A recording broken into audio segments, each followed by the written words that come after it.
This story begins with a young girl named Agatha, who is standing inside the hospital bedroom, looking out the window, and crying profusely. She is stumping her heart while murmuring to herself things like, "What was I thinking? What have I done? What could I have done? Oh my God. My life is finished. Where do I go from here?" Now, here is what happened earlier that day. So Agatha is a 27-year-old lady, living with her parents and younger sister. One day, her sister complained of stomach pains and asked to be taken to the hospital. Agatha agreed and took her sister. While at the hospital, her sister got the necessary treatment and was put to sleep.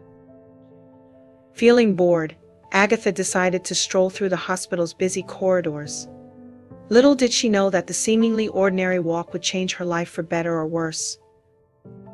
As Agatha kept wandering around, a young man suddenly appeared, grabbed her hand, and pulled her into a nearby hospital room in the blink of an eye. Before she could comprehend the situation, she heard the man say, "Dad, meet my girlfriend, the one I promised to marry." Agatha, taken aback and confused by the unexpected introduction, glanced at the young man whose eyes pleaded with hers. Then she took a look around the room and saw an elderly man who seemed to be on the verge of dying, and a woman in tears beside him, whom she presumed to be his wife. At that moment, Agatha understood the situation and decided to play along. She greeted the man and said, "Good afternoon, sir. It's a pleasure to finally meet you." With a warm smile, the elderly man joined Agatha's hands with his sons and spoke, "Thank you for making an honest man of my son. I can tell you'll be a blessing to him, just as I hope he'll be to you. And as the head of this family, I bless this union, and with my last breath I pray that your home shall be peaceful and fruitful." With those words, he drew his final breath and passed away. Immediately, both mother and son began to mourn. Overwhelmed by the sudden turn of events, Agatha stepped out of the room, tears streaming down her cheeks in disbelief at what had just happened. Initially, she felt sympathy for the grieving family. However, as the weight of the situation settled, she felt guilt towards her boyfriend of 2 years, who she knew had the intention of proposing. This made the unexpected blessing of union with another man feel like a painful betrayal, even if it was merely pretend. And then anger surged within her, directed at herself for not having the strength to refuse the role forced on her. Exhausted by the whole event, Agatha decided to put the entire situation behind her and return to her sister's room. However, before she could settle and regain composure, a knock echoed through the door.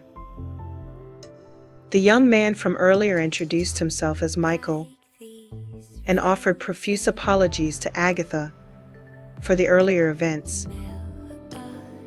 Agatha accepted his apology and extended her condolences for his father's passing. However, Michael's following words nearly sent her tumbling to the floor. "I know everything that just happened was unexpected," Michael began.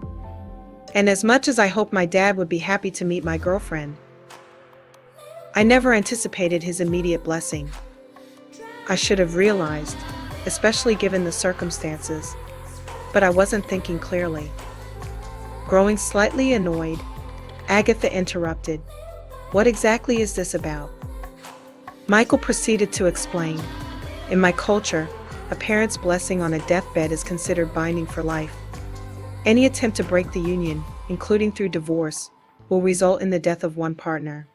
Throughout history, those who tried to separate or engage with others outside their union have met tragic ends, either themselves, their spouse, or the individual they were involved with."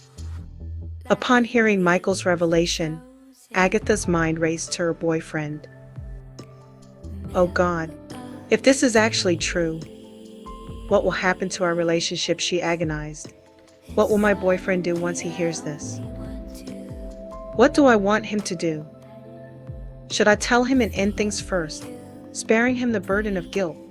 What if I don't tell him, hoping this is all untrue or some prank? Her future suddenly felt dark. Looking at the young man, she wondered if this young man truly was her destiny. Could she afford to take the risk and continue on, as if none of this had occurred? Lost in her thoughts, Agatha was jolted when Michael shook her, asking if she had heard him. Overwhelmed, she collapsed to the floor in tears. Michael then spoke, his tone gentle yet burdened. I understand this is overwhelming, and my presence here may only add to it. Please take my card, it holds my contact information.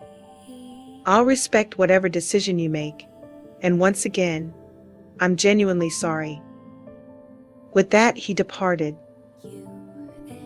A few minutes later, Agatha composed herself and returned to her sister's room. As rain began to fall outside, she stood by the window, gazing at the downpour, lost in thought. She then began crying once more, as her mind wrestled with what to do with the situation.